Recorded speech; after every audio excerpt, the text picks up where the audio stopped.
Merhaba arkadaşlar, örgü kanalıma hoş geldiniz. Tığ işi kolay ve güzel bir yelek yaptım. Bugün bu yelek anlatımını sizlerle paylaşmak istiyorum. Ben bugün bu renk iplikler kullanarak erkek bebek için yaptım arkadaşlar. Siz farklı renk iplikler kullanarak aynı modeli kız bebekleriniz için de yapabilirsiniz. Bakın, yakalı ve güzel bir yelek arkadaşlar. Bu şekilde bir yaka çalışması yaptım buraya. Kol uçları bakın bu şekilde. Model olarak çok güzel. Yarım trabzan şeklinde yapıyoruz. Yakadan düğmeli yaptım. Buraya ben 3 düğme yapmayı tercih ettim. Siz tercihinize göre bunu 4-5 düğmeli olarak kullanabilirsiniz. Ters tarafının görüntüsü bakın bu şekilde. Görüntüsü de çok güzel, kullanışı da çok güzel arkadaşlar. Yaka örgüsünden zincir yaparak başlıyoruz. Ben bugün bu yelek anlatımını 0-3 ay arası bebek ölçüsüne göre yapıyorum.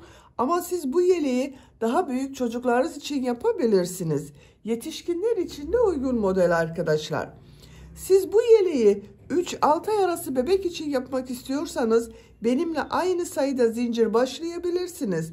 Bu roba arttırma sırasını benim yaptığımdan bir sıra fazla yaparsanız 3-6 ay arası çocuklarınız için olur. Benimle aynı sayıda başlayıp bu yaka arttırma sırasını benim yaptığımdan 2 sıra fazla yaparsanız 6-12 aylık bebekleriniz için olur. Bu yaka arttırma sırasını daha fazla başlayarak 1-2 yaş arası çocuklarınız için yapmak istiyorsanız ama en güzeli bu yakadan başlama trabzanlarını ön bölümlerde 1 trabzan, kol ve arka bölümde 2 trabzan fazla yaparsanız 1-2 yaş arası çocuklarınız için olur. Daha büyük çocuklarınız için bu şekilde arttırmalar yapabilirsiniz. 2-3 yaş için ön bölümlerde 2 trabzan, kol bölümlerinde ve arka bölümde 4 trabzan fazla yapabilirsiniz. Bu şekilde düzenli arttırmalar yaparak istediğiniz ölçüde yapabilirsiniz arkadaşlar. Yelek örgüsünde iplik olarak ben bugün bu ipliği kullandım. Kullandığım iplik üzerinde 100 gram iplikte 240 metre var. 1,5 adet iplik kullandım. Biraz kalın bir iplik arkadaşlar. Bakın bu şekilde. Siz daha ince bebek ipliği kullanıyorsanız bir yumak iplik yeterli olacaktır. Ben 1,5 adet iplik kullandım. Diğer renk olarak da bu ipliği kullandım. Çok az miktarda bakın. Tığ olarak 6 numara tığ kullandım. 6 numara 3,5 milimetre tığ arkadaşlar. Benim elim çok sıkı değil. Yaptığım örgüler yumuşak oluyor. Bu kalınlıkta bir iplik ile bu tığı kullandım. Yumuşak bir örgü elde ettim. Sizin eliniz sıkıysa 4-4,5 milimetre tığları kullanırsanız güzel olur. 0-3 ay arası yapıyorum dedim. Ölçülerini videonun sonunda ölçüyorum arkadaşlar. Oraya bakabilirsiniz. İplik tığı hazırlayalım. Hep birlikte bu yelek örgüsüne başlayalım. Örgü kanalıma abone değilseniz abone olmayı unutmayın lütfen. Örgü kanalıma abone olmak ücretsiz. Örgü kanalıma ücretsiz abone olup orada bulunan zil şeklini dokunarak açık yaparsanız kanalıma video yüklediğim zaman ilk önce size bildirim gelir. Örgülerimden herkesten önce sizin haberiniz olur. Beğeni ve yorumlarını yapan bütün arkadaşlara ayrıca teşekkür ederim. Hepinize kolay gelsin. İyi çalışmalar. Örgüye yakadan zincir yaparak başlıyoruz. İlk ilmeği ben bu şekilde yapıyorum. Zincirleri yapmaya başlıyorum. Çok sıkı zincirler yapmıyorum. 60 zincir yapalım. 60 zincir yaptım. Çok sıkı zincirler yapmadım. Bu 60 zincirin kaç santimetre olduğunu ölçüyorum.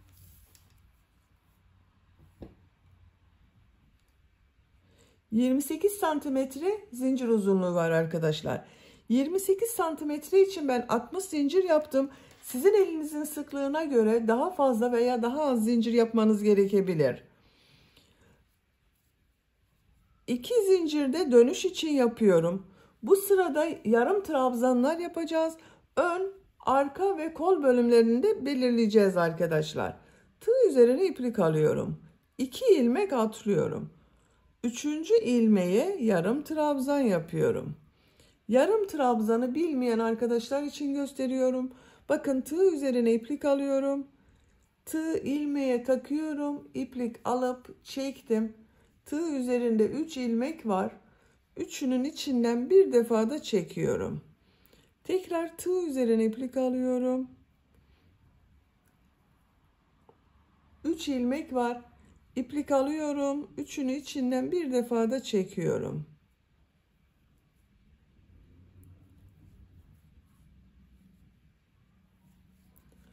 Bakın bu şekilde yarım trabzan yapıyoruz. Ön bölüm için 8 yarım trabzan yapacağız. Sıra başında yaptığım bu 2 ilmek atlamada bir yarım trabzan, 1, 2, 3, 4, 5, 6, 7, 8. Ön bölüm için 8 yarım trabzan yaptım. Tığ üzerine iplik alıyorum. Bu ilmek içine arttırma yeri için bir yarım trabzan, bir zincir, bir yarım trabzan yapıyorum. Bakın aynı ilmek içine yapıyoruz arkadaşlar. Bakın bir yarım trabzan yaptım. Bir zincir yapıyorum. Aynı ilmeğe bir yarım trabzan daha yapıyorum. Arttırma yeri için yaptım bunu arkadaşlar. Kol bölümü için 12 yarım trabzan yapıyorum. 1, 2, 3, 4, 5, 6, 7, 8, 9, 10, 11, 12. Bakın kol için 12 yarım trabzan yaptım. Bu ilmeği arttırma yeri için bir yarım trabzan, bir zincir, bir yarım trabzan yapıyorum.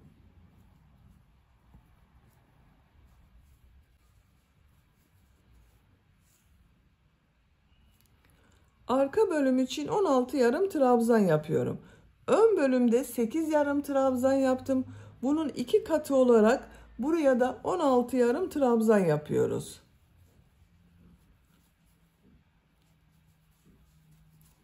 ...16 yarım trabzanı yapalım. Arka bölüm için 16 yarım trabzan yaptım. Tığ üzerine iplik alıyorum. Bu ilmeği arttırma yeri için bir yarım trabzan, bir zincir, bir yarım trabzan yapıyorum.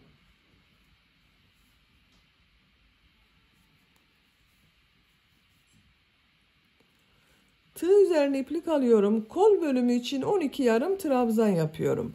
Bu kol bölümünde bakın 12 yarım trabzan yaptım. Buraya da 12 yarım trabzan yapıyorum.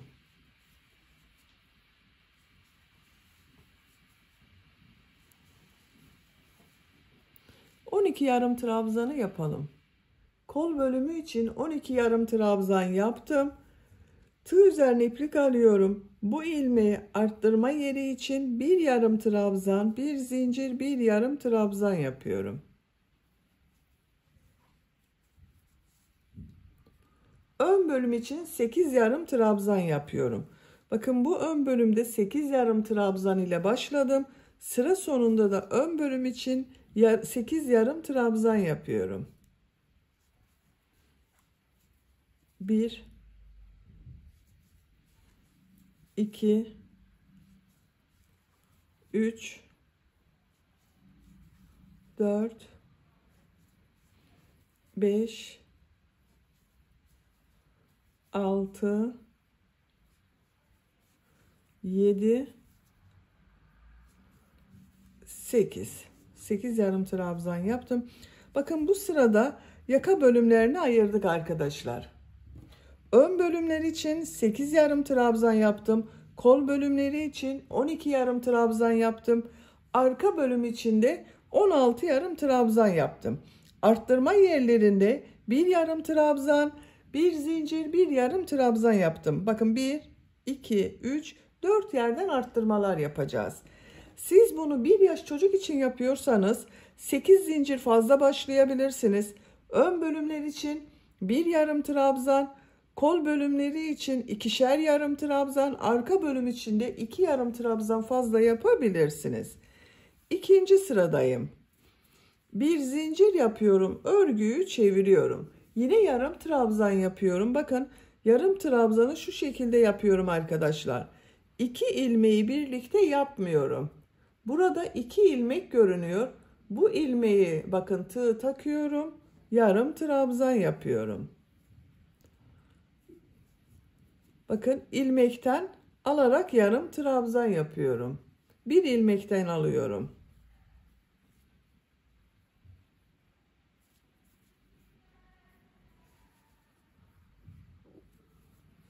İlmeklerden alarak yarım trabzan yapıyorum. Bakın, tekrar gösteriyorum. Bu şekilde yapmıyorum. 2 ilmeği almıyorum. Tek ilmekten yarım trabzan yapıyorum.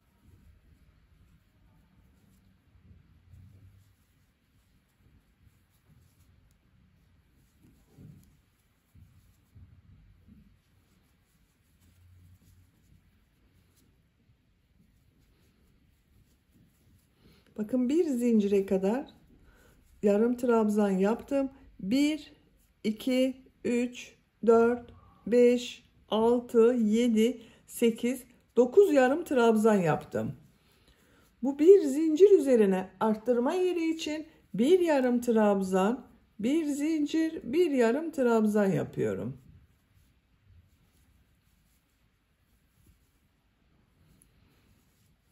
Yine ilmeklerden alarak yarım trabzan yapıyorum.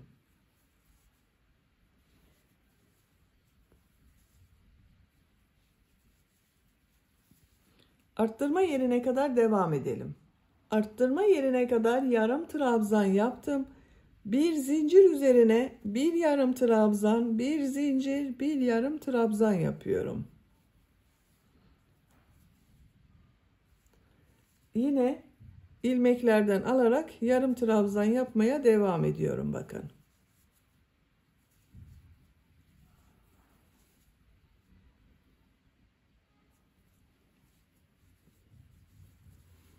Arttırma yerine kadar devam edelim.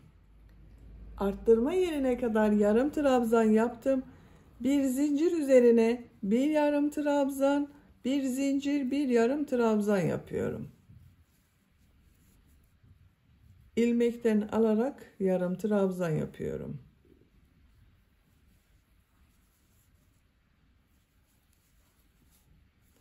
Arttırma yerine kadar devam edelim.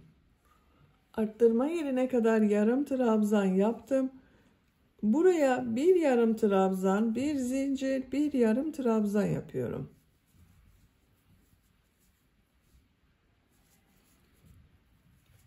Ön bölümde yarım trabzanlar yaparak devam ediyorum. Bakın, yine ilmekten alarak yapıyorum.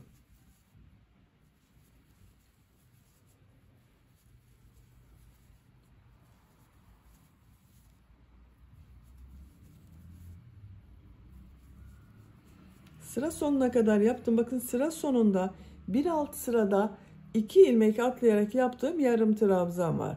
Şu şekilde batıyorum, yarım trabzan yapıyorum. Bir zincir yapıyorum, örgüyü çeviriyorum. İlk ilmeğe bakın, ilmekten alarak yarım trabzan yapıyorum. Diğerlerinde aynı şekilde ilmeklerden alarak yarım trabzan yapıyorum.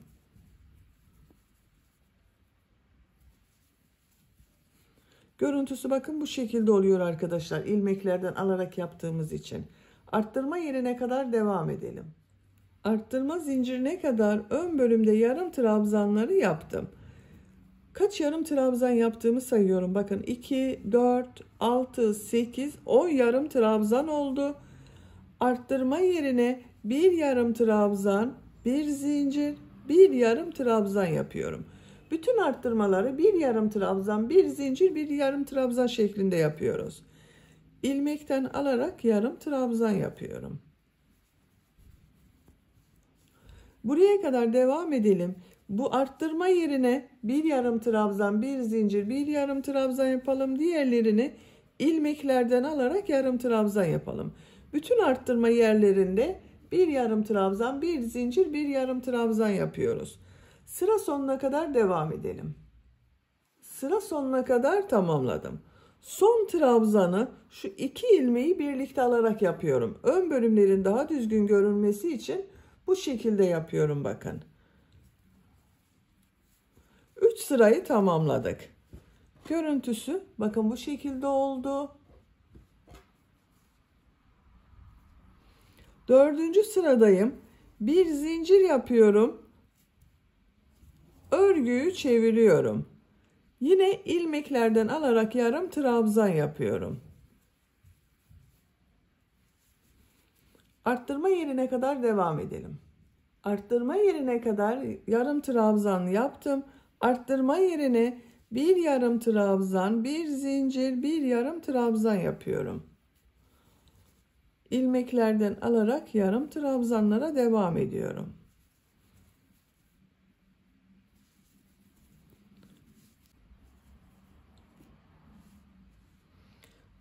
Yaka bölümünde arttırmalar bu şekilde devam edecek. 1, 2, 3, 4 yerde arttırma yapıyoruz. Arttırmaları da bir yarım trabzan, bir zincir, bir yarım trabzan yapıyoruz. Diğer ilmeklerden alarak yarım trabzan yapıyoruz. Yapacak olduğunuz çocuğun büyüklüğüne göre bu arttırma yerlerinde arttırmalar yaparak yakanın örgüsüne devam edelim. Yaka arttırma sırasını arttırmalar yaparak yapacağım ölçüye göre tamamladım. Her sırada bir yarım trabzan, bir zincir, bir yarım trabzan yaptım. Kaç sıra yaptığımı sayıyorum. 1, 2, 3, 4, 5, 6, 7, 8, 9, 10, 11, 12 sıra oldu. Santimetre olarak ölçüyorum. 9 santimetre yükseklik var. Benim yapacağım ölçü için bu yeterli. Siz küçük olsun istiyorsanız bir sıra eksik yapabilirsiniz veya büyük olmasını istiyorsanız bu arttırma sırasını 1-2 sıra devam edebilirsiniz. O zaman yaptığınız örgü daha büyük olur arkadaşlar. Bir zincir yapıyorum, örgüyü çeviriyorum. Bu sıradan itibaren kol bölümünü gövde bölümünden ayırıyorum. Artık örgüye gövde örgüsüyle devam edeceğiz. İlk ilmeği bakın ilmekten alarak yarım trabzan yapıyorum. Diğer ilmekleri de ilmekten alarak yarım trabzan yapıyorum.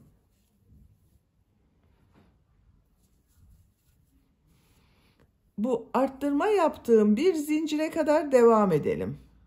Arttırma yapacağım yere kadar yarım trabzan tamamladım. Buraya kadar benim arkadaşlar 20 yarım trabzan oldu. 9 yarım trabzan ile başladım. Bu son sırada bakın 20 yarım trabzan yaptım.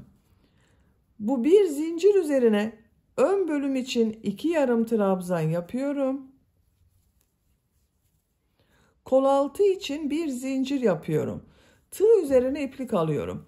Kolda bulunan bütün ilmekleri atlıyorum. Kol ile arka bölümü ayıran bu arttırma zinciri üzerine arka bölüm için 2 yarım trabzan yapıyorum. Diğer ilmeklere bakın. İlmekten alarak yarım trabzan yapıyorum.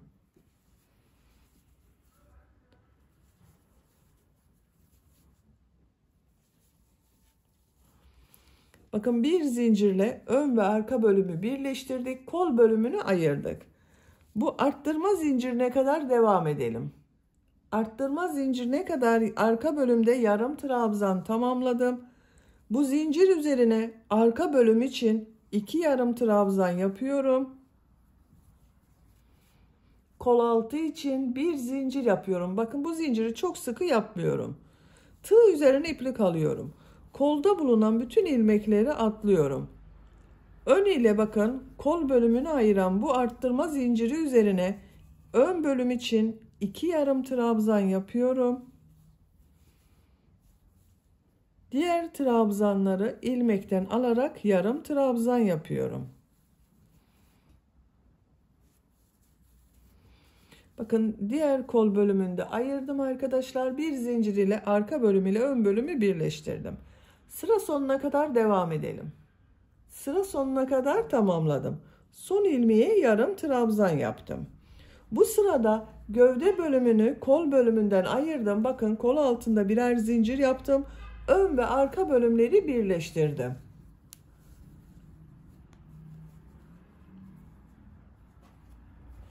Artık örgüye gövde örgüsüyle devam ediyorum. Bir zincir yapıyorum, örgüyü çeviriyorum. İlk ilmeğe ilmekten alarak yarım trabzan yapıyorum. Diğer ilmeklere yarım trabzan yaparak devam ediyorum. Bu kol altında bir zincir yaptığım zincire kadar devam edelim. Kol altına kadar yarım trabzan tamamladım. Kol altı için buraya bir zincir yaptım. Onun üzerine bir yarım trabzan yapıyorum.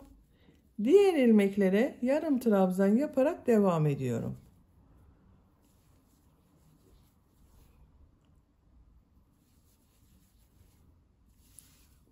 Buraya kadar devam edelim.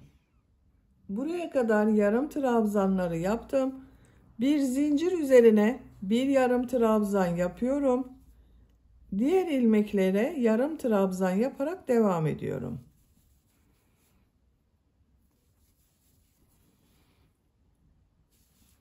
Sıra sonuna kadar devam edelim. Sıra sonuna kadar tamamladım. Bir zincir yapıyorum. Örgüyü çeviriyorum. İlk ilmeğe yarım trabzan yapıyorum. Diğer ilmeklere yarım trabzan yaparak devam ediyorum. Sıra sonuna kadar devam edelim. Sıra sonuna kadar tamamladım. Bir zincir yapıyorum. Örgüyü çeviriyorum. İlmeklerden alarak yarım trabzan yapıyorum.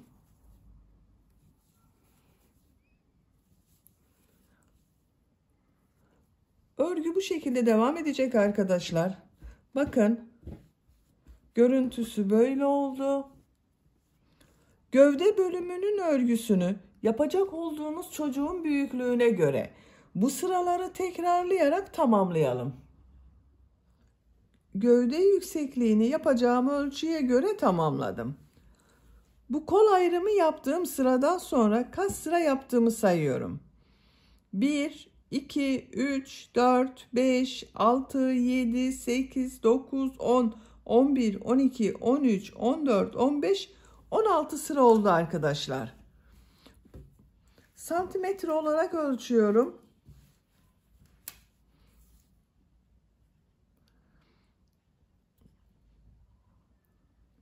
13 santimetre yükseklik var. Ben bugün 0-3 ay arası bir bebek ölçüsüne göre yapıyorum. 13 santimetre oldu arkadaşlar. Siz daha büyük yapmak istiyorsanız birkaç sıra devam edebilirsiniz. Bakın iplik ucu burada. Burada bitirmiyorum. Bir sıra sık iğne yapıyorum bu ön patta. En son yarım trabzan yaptım. Bir zincir yapıyorum. Sık iğne yapıyorum. İlmeklere sık iğne yapıyorum.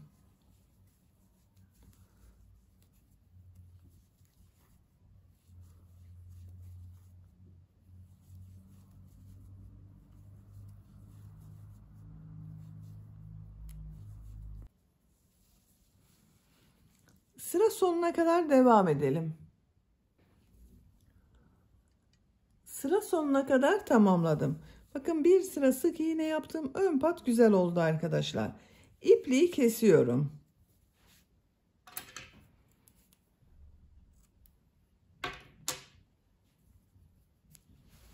Diğer ön patta da bir sıra bu renk iplik ile sık iğne yapıyorum. Yaka başlangıcından başlıyorum. Bir zincir yaptım, sağlamlaştırdım. Sık iğne yapıyorum.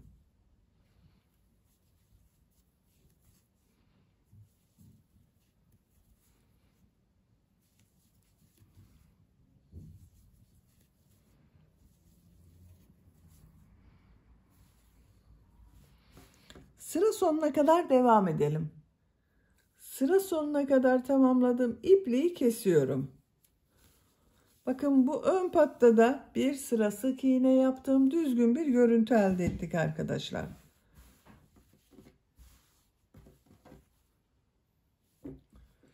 Bu renk renk iplik ile ben devam ediyorum. Siz tercihinize göre istediğiniz renk iplikleri kullanabilirsiniz. Bakın bu uç noktadan başlıyorum. İlmek yapıyorum.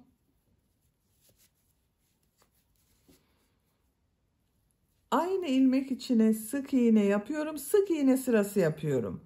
Her ilmek üzerine bir sık iğne yapıyorum.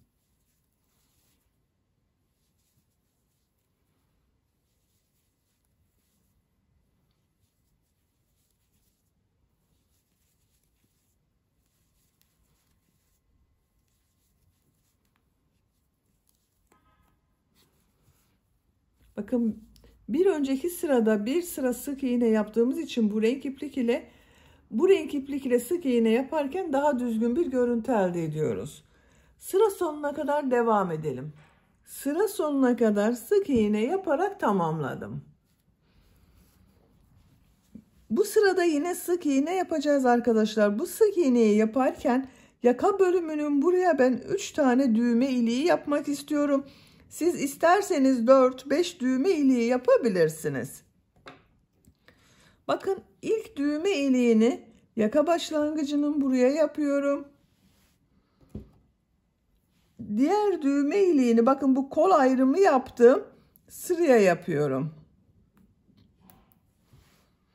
Üçüncüsünde ikisinin ortası.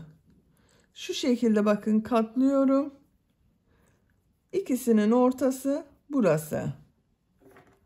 Buraya da üçüncü düğme iliğini yapacağız. Siz bunu 4-5 olarak yapabilirsiniz.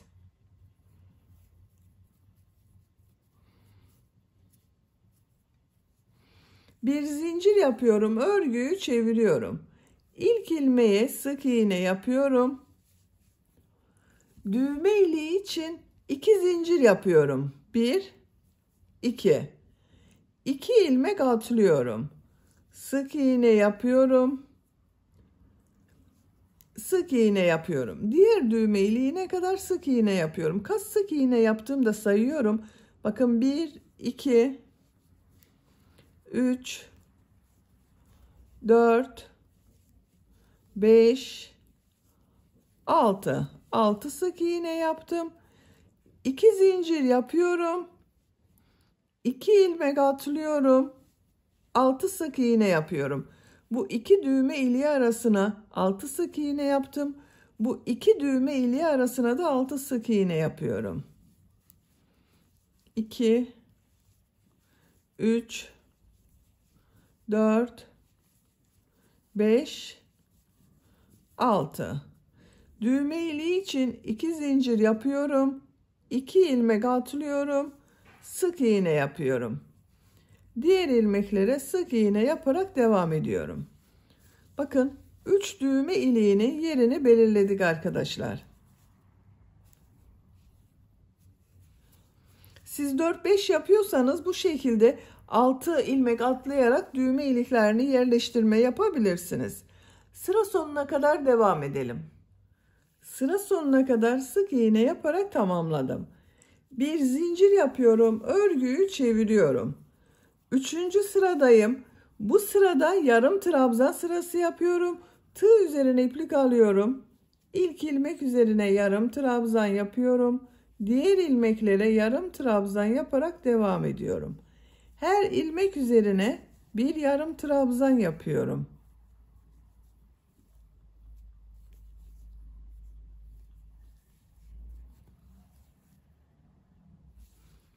Düğme iliğine kadar devam edelim.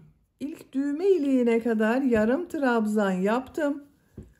Buraya 2 zincir yaptım. 2 zincir üzerine 2 yarım trabzan yapıyorum. Diğer ilmeklere birer defa yarım trabzan yapıyorum.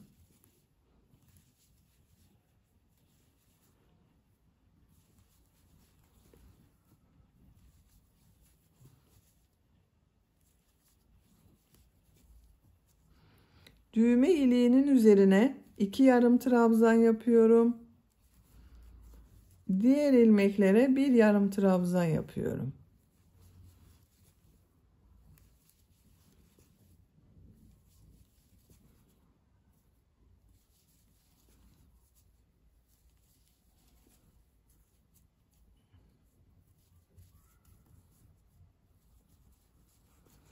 Düğme iliğinin üzerine bakın 2 yarım trabzan yapıyorum. Son ilmeğe 1 yarım trabzan yapıyorum.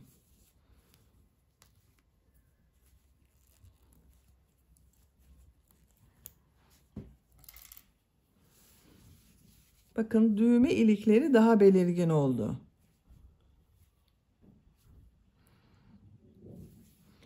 Yaka çevresinde sık iğne yaparak devam ediyorum. Aynı ilmeğe sık iğne yapıyorum. İlmeklere sık iğne yapıyorum bakın. Her ilmek üzerine bir sık iğne yapıyorum. İplik ucunda sık iğnenin içinde tutuyorum.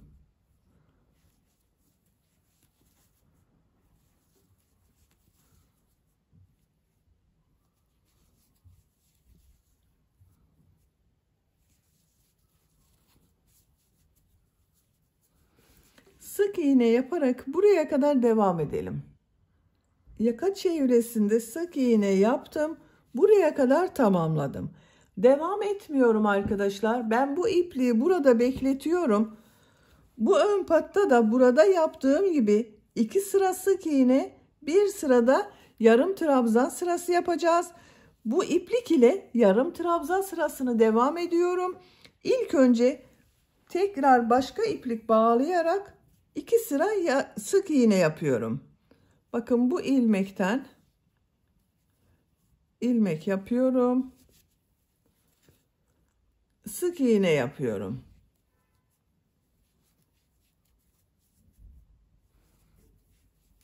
Bu iplik ucunu bakın burada bekletiyorum. Sıra sonuna kadar devam edelim. Sıra sonuna kadar sık iğne yaptım. Bir zincir yapıyorum. Örgüyü çeviriyorum. Her ilmek üzerine yine sık iğne yapıyorum.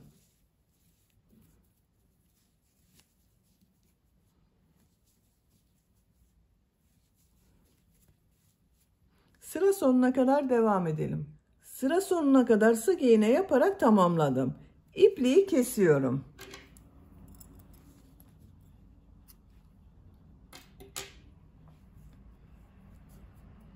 Bakın 2 sıra sık iğne yaptım arkadaşlar. Yarım trabzan sırasını burada beklettiğim iplik ile yapıyorum. İpliği burada bekletmemizin amacı arkadaşlar bakın buranın daha düzgün görünmesi. Bakın yakanın bu ucu düzgün bir görüntü elde ettik. Burası da düzgün görünsün diye ipliği burada beklettim. Bu iplik ile devam ediyorum. Sıra sonuna kadar sık iğne yapıyorum.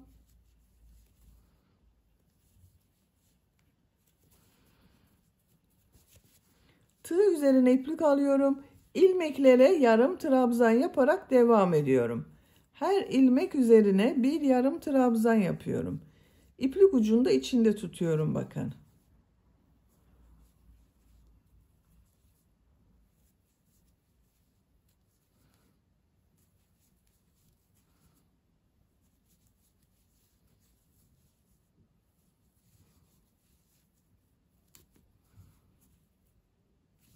Sıra sonuna kadar devam edelim. Yarım trabzan yaparak sıra sonuna kadar tamamladım. Ön pat örgülerini bitirdik arkadaşlar. Bakın bu şekilde oldu. Düğmelerini de buraya dikeceğiz. Bakın böyle olacak. Şimdi bu uç bölümleri yapalım. Bakın en son yarım trabzan yaptım. 2 zincir yapıyorum. Tığ üzerine iplik alıyorum. Bu sırada bu yarım trabzanları bir düz bir ters boşluktan alıp trabzan yapıyorum. Bu ön pat yaptığımız yerde bakın şu ilmekleri de şu şekilde tığ takıyorum. Boşluktan alıyorum. Trabzan yapıyorum. Bakın 3 ilmek var. 2 defa da çıkarıyorum. 1 2 ters taraftan burası biraz zor oluyor arkadaşlar. Boşluktan alıyorum. Trabzan yapıyorum. Düz taraftan boşluktan alıyorum. Trabzan yapıyorum. Ters taraftan boşluktan alıyorum, trabzan yapıyorum. Bir düz bir ters, bakın şu şekilde tığ boşluğa takıyorum. 2 defa da çıkarıyorum.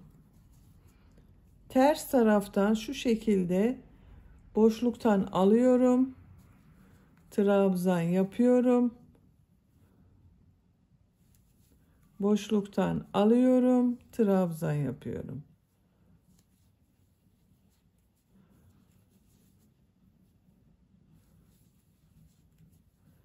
Bir düz, bir ters boşluktan alarak trabzan yapıyoruz.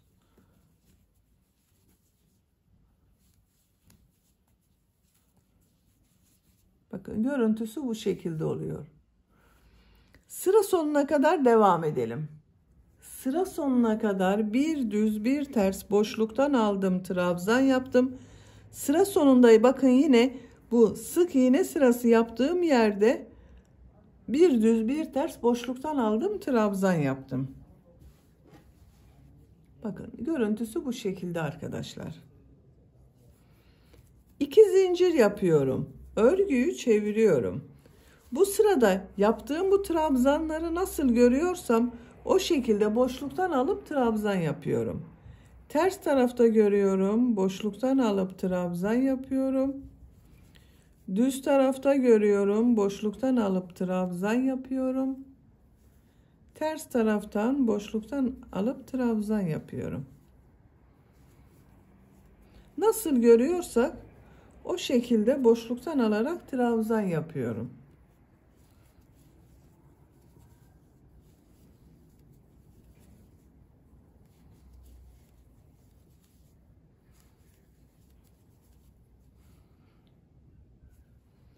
Sıra sonuna kadar devam edelim.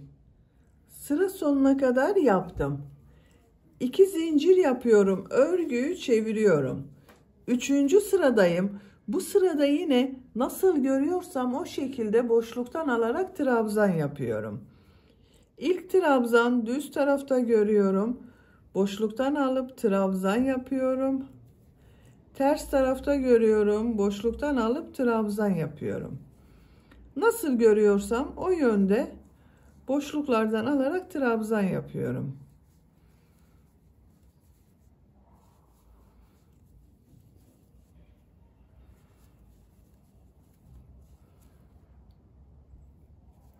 Sıra sonuna kadar devam edelim. Sıra sonuna kadar tamamladım. İpliği kesiyorum.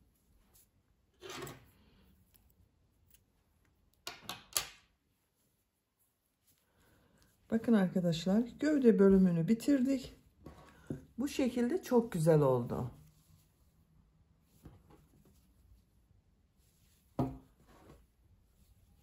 Şimdi kol örgüsünü yapalım. Kol altından bu renk iplik ile başlıyorum. Bakın burada bulunan bir zincire ipliği bağlıyorum.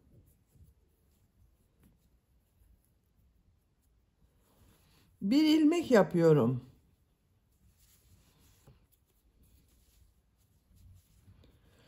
Bu sırada bir sıra yarım trabzan sırası yapıyorum. Tığ üzerine iplik alıyorum. Bakın bu şekilde devam ediyorum arkadaşlar. Geliş yönüne göre bakın ön bölümde bu şekilde devam ettim. Burayı da aynı yapıyorum. Bu arttırma yerine bir yarım trabzan yapıyorum. Diğer ilmekleri bakın ilmekten alarak yarım trabzan yapıyorum. Her ilmek üzerine bir yarım trabzan yapıyorum. Sıra sonuna kadar devam edelim. Sıra sonuna kadar tamamladım. Bu arttırma yerine de bir yarım trabzan yapıyorum. Bu ilmek ile ilmek kaydırma yaparak sırayı birleştiriyorum. Bakın bir sıra yarım trabzan sırası yaptım. İpliği kesiyorum.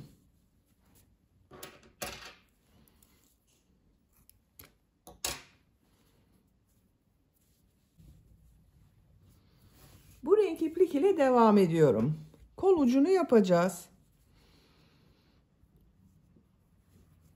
İpliği bağlıyorum.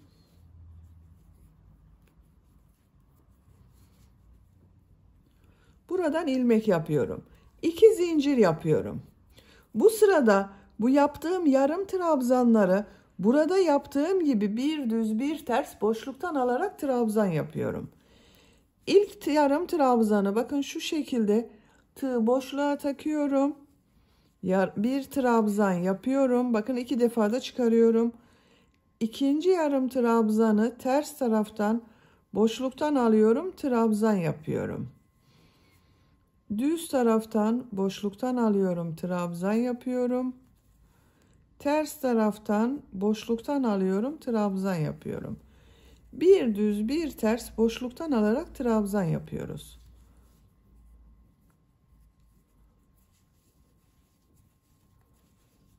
Sıra sonuna kadar devam edelim.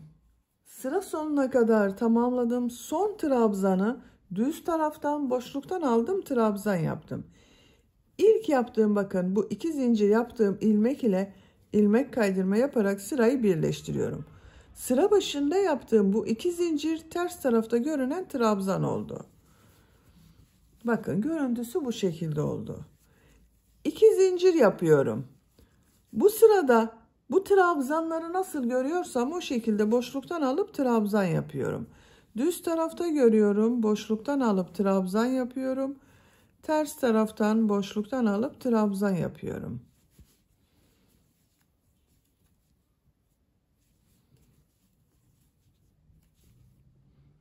Sıra sonuna kadar devam edelim. Sıra sonuna kadar tamamladım. Bakın yine sıra sonunda düz taraftan boşluktan aldım, trabzan yaptım. Bu ilmek ile ilmek kaydırma yaparak sırayı birleştiriyorum. 2 zincir ters tarafta görünen trabzan oldu. 2 zincir yapıyorum. Yine nasıl görüyorsam o şekilde boşluktan alarak trabzan yapıyorum.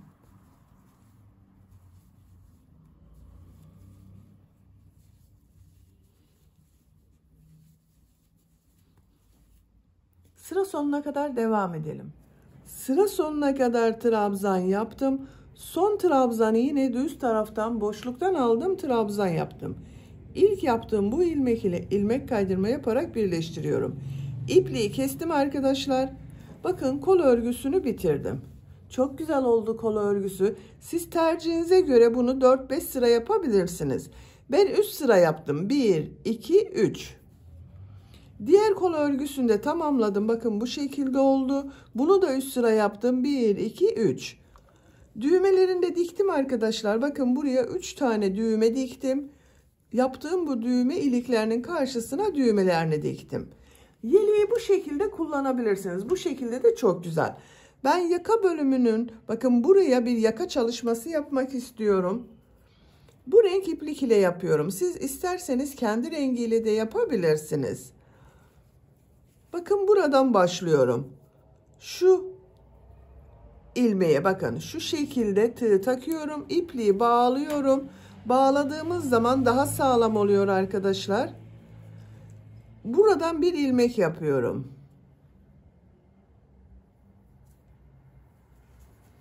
3 zincir yapıyorum. 1, 2, 3. Tığ üzerine iplik alıyorum. Bakın şurada sıra başında yaptığımız zincirler var. Bu renk iplik ile sık iğne yaptığım burada ilmekler görünüyor. İlmeklerden alarak yapıyoruz arkadaşlar. Bakın şu şekilde tığ takıyorum. İlmek alıyorum, trabzan yapıyorum. Bakın tekrar gösteriyorum. Tığ üzerine iplik alıyorum. İlmeğe şu şekilde tığ takıyorum. İplik aldım. Trabzan yapıyorum.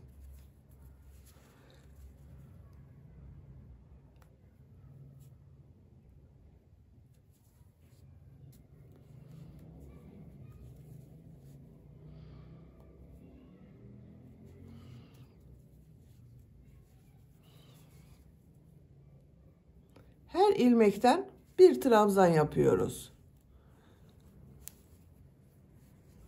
Bu sıra başında kaç trabzan yaptıysanız o kadar da bu yaka örgüsünde trabzan olacak arkadaşlar. Sıra sonuna kadar şu ilmeklerden bakın şu şekilde Şu ilmekler üzerine trabzan yaparak devam edelim. Sıra sonuna kadar trabzan yaptım. Bakın son ilmeğe de trabzan yaptım. Yakayı bu şekilde ilk sırasını oluşturduk. İkinci sıradayım. Trabzan sırası yapıyorum. 3 zincir yapıyorum. Örgüyü çeviriyorum. Bakın bu 3 zincir bir trabzan. Onun için bu ilk ilmeğe trabzan yapmıyorum. İkinci ilmek üzerine trabzan yapıyorum. Bakın burada ilk trabzan 3 zincir, ikinci ilmeğe trabzan yaptım. Diğer ilmeklere trabzan yaparak devam ediyorum. Her ilmek üzerine bir trabzan yapıyorum. Sıra sonuna kadar devam edelim. Sıra sonuna kadar trabzan yaptım. Son trabzanı bakın burada 3 zincir yaparak bir trabzan yaptım. Bunun 3. zincir üzerine yapıyorum.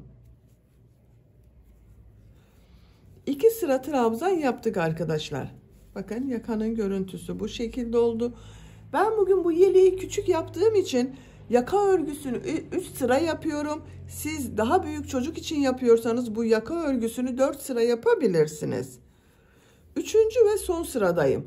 Son sırayı yaptığım için bakın buraya 2 zincir yapıyorum. Örgüyü çeviriyorum. Tığ üzerine iplik alıyorum. Bu ilk ilmeği yapmıyorum, bakın bu ikinci ilmek üzerine trabzan yapıyorum. Diğer ilmeklere trabzan yaparak devam ediyorum. Burada 2 zincir yaptığım için bakın yuvarlak bir görüntü elde ettim. Sıra sonuna kadar devam edelim. Sıra sonuna kadar trabzan yaptım. Sıra sonunda 2 zincir yapıyorum. Burada yaptığım zincir ilmeği ile ilmek kaydırma yaparak bitiriyorum. Yuvarlak bir görüntü elde ediyorum bakın burada. İpliği kesiyorum.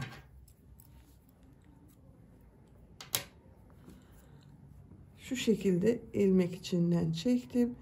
İplik ucunu örgünün ters tarafında kaybediyorum. Yuvarlak görüntüyü bozmamaya çalışalım arkadaşlar.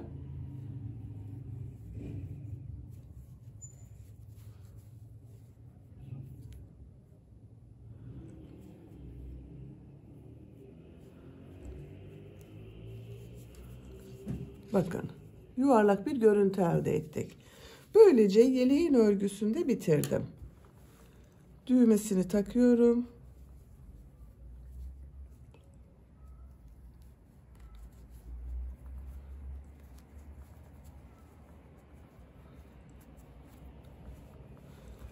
Bakın yaka bölümü çok güzel oldu.